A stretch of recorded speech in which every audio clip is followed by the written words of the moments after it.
ल अब यहाँ हाम्रो एउटा भाउ हुनुहुन्छ, हाम्रो गाउँको एउटा मान्छे हुनुहुन्छ।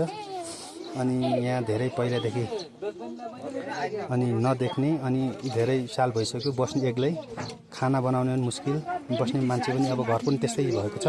त्यसैले गर्दा आज एउटा उहाँलाई सोध्छु कता हो घर भनेर, उहाँले आफै भन्नुहुन्छ। घर कता हो? तिम्रो नाम के हो रे? मेरो नाम जबहादुर भण्डार, घर डुबी रुख समुदाय सस्ते। हजुर डुबी रुख सस्ते घर माथि डुबी रुख। कति वर्ष भयो तपाईँको त्यो आँखा बन्द भएको? कोही ठेगानै नै काउ के यति बडो बेमार क्या काउ ठेगानै नै। अब नातिनी देखिले छोरा ठुला भइकन हजुर हाम्रो धौला थिन्दा हौ चिनेछु तिनको ठुला भइके तल डाक्टर भएन त ठुल्ठुला छुन् पड्डाल उमेन भएछन् काउ क्या तल तल गया तिनु त धौला त जेठो कान्छा त जेठो भइगयो 53 54 55 त्यसै भइगयो मात्रै भइगयो। पहिल्यैदेखि हो कि आँखा पछि भएको?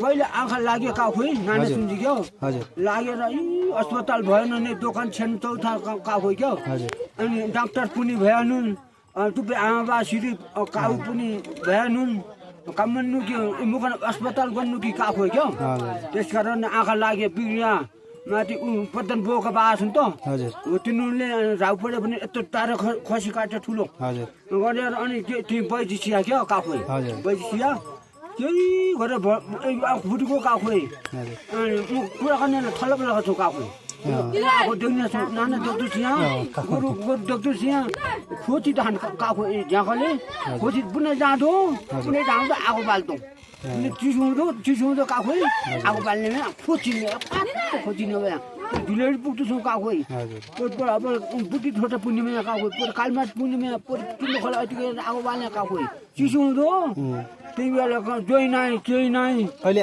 त्यो श्रीमती कोही छैन होइन? श्रीमती पनि छोरा पनि छैन, छोरी पनि छैन, छोरी पनि नै छोरा पनि। खाना कसरी बनाउनु छ? खाना अरूले बनाएपछि बुवापट्टिले छोरीपट्टिले नातिनीपट्टिले बुवापट्टिले बनाएर खान्छु। यसको बनाउन सक्दैन, रोटाल सक्दैन, भात पकाउन सक्दैन, बाहिरबाट सिन्छु। अनि काम गर्न पनि आमा छैनन्, बाबा छैनन्, जोइ पनि छैन।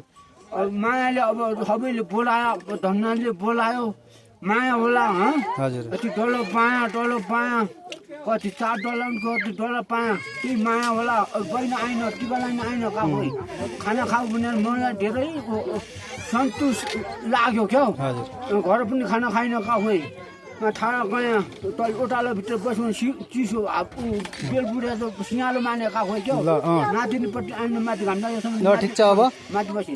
अब गीत गाउनु पर्यो अहिले एकछिन चुट्की लगाउनु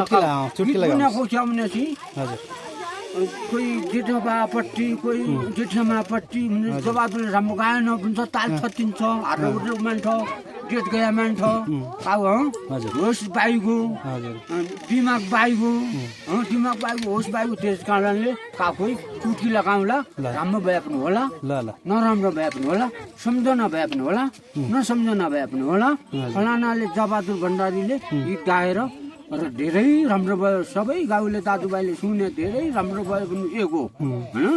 चुट्की लगाउँला चुट्की लगाउँला है गीत गाएपछि अर्को अन्सु हुन्छ अन्सु। ल एक दुई गीत गाउनुहोस् ल। झपला पल्टीको उचाइ टाढो मरिदिने दिउँसोको घाम डाकु छिटाल्छौँ काखै डेट बाइक जान्छ आएको डेट बाइक हो डाकु पनि छिट्नु जान्छ।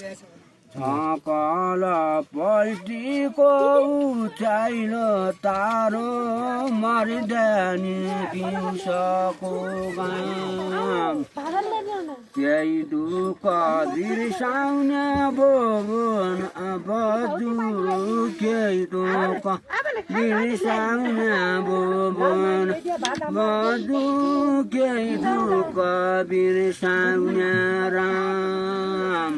ल भयो अब भयो ल भयो ल मलाई भिडियो गर्नु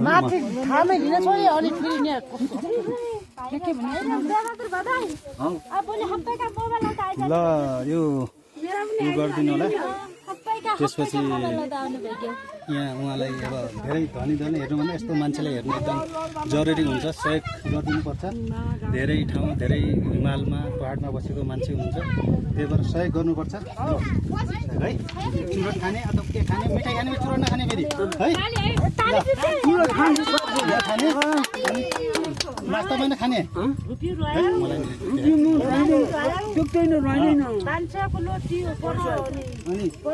अरू नखाने अनि अरू चाउ मिठाई खाने है। ल भिडियो भाइरल गरिदिन्छु, ल अब एकै गीत हुन्छ काउको नम्बर हाल्छु, त्यसपछि उ भयो भने साबुन किन्नु, लुगा किन्नु, अनि अरूको के